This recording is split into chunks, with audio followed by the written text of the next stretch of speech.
What's going on, y'all? Brother Doug here. So, yesterday, two extraordinary things happened for Disney.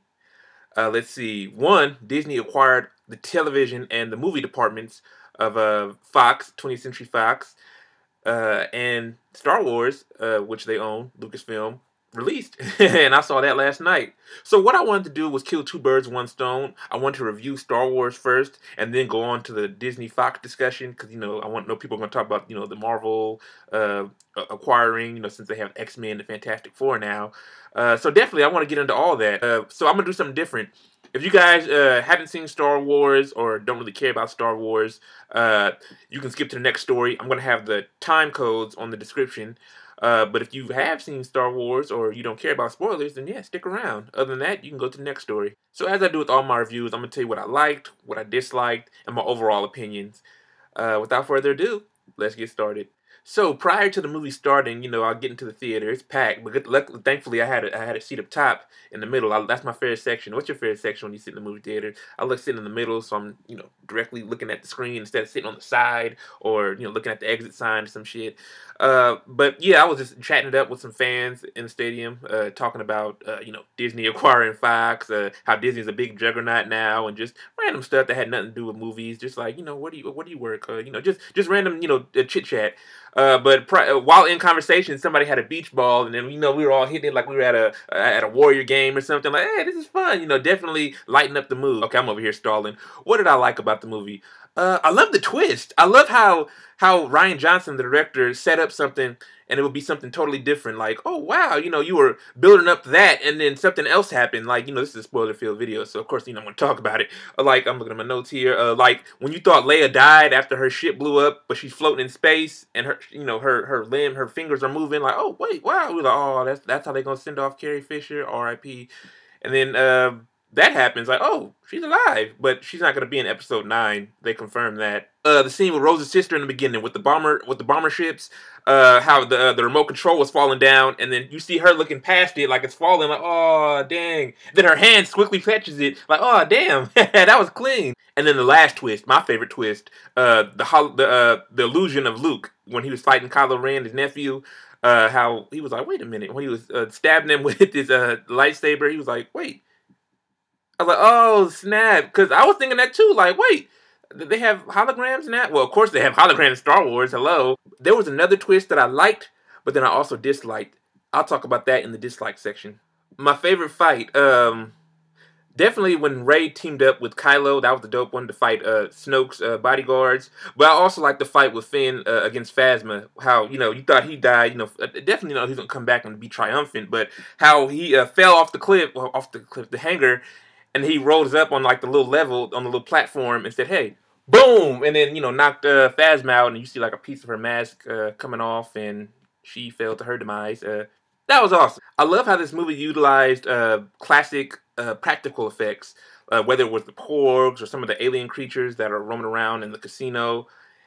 And better yet, Yoda, the puppet Yoda, even played by Muppeteer himself, Frank Oz. I'm a big Jim Henson fan, so I got to know about Frank Oz, right? So it was cool to see him, Well, I don't know if he puppeteered Yoda, or I know he obviously did the voice, but either way, it was still cool to see Yoda back. Like, that's one of my favorite Star Wars characters behind Han. I'm like, oh look, oh snap, Yoda returned. I have. And surprisingly, man, this movie was hilarious. Not that I don't want Star Wars to be hilarious. Don't get me wrong, because a lot of y'all always bash me on the comments about this. Oh, don't you like humor? I love humor. I'm a funny person in real life, so they say. But I'm saying, if you watch the previous Star Wars movies, yeah, sure, there's some chuckles here and there, but like this one had me like, man, gut wrenching. Like I couldn't hold myself. Like, man, that was hilarious. Okay, so what I didn't like the fact that Finn was gonna sacrifice himself for the rebels. Like, really, y'all know how I am about blacks dying in movies. Here we go again. So, I mean, everybody, oh, Doug, you always been a race car. It's just a movie. I didn't really like how they treated Finn in the last movie, Force Awakens. And this one, he kind of upgraded a little bit. The fight with Phasma kind of redeemed him. But I'm saying, like, really, y'all gonna sacrifice the black dude? Like, really, seriously? That's the direction y'all going? But luckily, Rose came and saved his ass. So Yeah, and man, are we ever gonna know who Rey's parents are? Like, seriously, they were like, "Oh yeah, it's gonna be revealed," but then Kylo said something like, they were they were crackheads pretty much, and they just gave her off. They sold her off for some milk or some shit. But maybe he's lying. But still, I need clarification. You know what I'm saying? To Ryan Johnson, he's not directing the next movie, Episode 9, but he's directing his own Star Wars trilogy, and I think they slightly hinted at that at the end. They had a little boy use the Force on his broom and looking out into the stars, a la Luke, like he did in the first movie, A New Hope. So I think that's the direction they're going, because he said there's going to be some Jedi, but it's not going to be like the Skywalker saga. So I think this is the direction that they're going. So, I mean, whatever Ryan Johnson's doing, I'm pleased. I was pleased with this movie. Far better than Force Awakens. As I said, Force Awakens was kind of like a reboot of A New Hope. So with that being said, I give Star Wars The Last Jedi 5 out of 5. I was entertained. I was humored. I had a good damn time. All right, so now on to Disney Fox situation. So yeah, Disney owns Fox, the television and the movie divisions.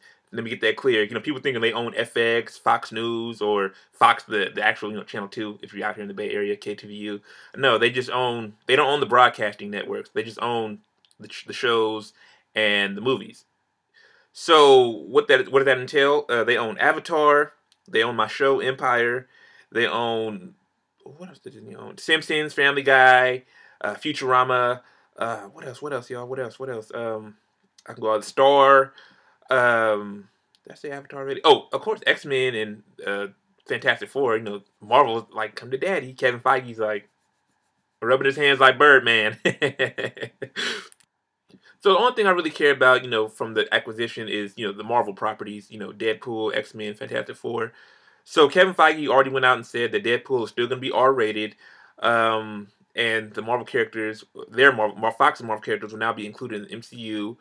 But I wonder how that's going to work, because one thing y'all haven't noticed, the Fox has a Quicksilver and Scarlet Witch. Allegedly, because if you've seen the Days of Future Past extended director's cut, you'll know that Scarlet Witch is hinted at. But there's also a Scarlet Witch and Quicksilver in the MCU.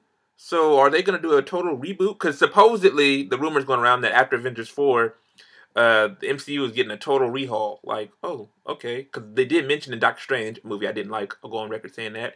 That there's other universes, just like in Marvel in the comics, there's the mainstream universe, and then there's the Ultimate Universe. Even though the Ultimate Universe is depleted. I mean, you got to think about it. Like the Inhumans and mutants being together. There's so many storylines they can do, y'all. The Avengers versus X-Men. They can do House of M. Maybe they can redo Logan. I love the original Logan. The one that came out this year. But if you read Old Man Logan, you know that there's so much that they could have did if they would have had the Marvel rights from the MCU characters, like Hawkeye partner up with Logan, Hulk being the villain. So much they could have did, but because of restraints. But I still enjoyed the movie. But that's not to say that after Avengers 4, or if they don't reboot the MCU, it's gonna be like, where the hell were the mutants? Like the mutants just showed up, like after all this destruction that didn't happen, nobody came. Like it's gonna be kind of odd, right? Hey, and T'Challa can marry Storm now.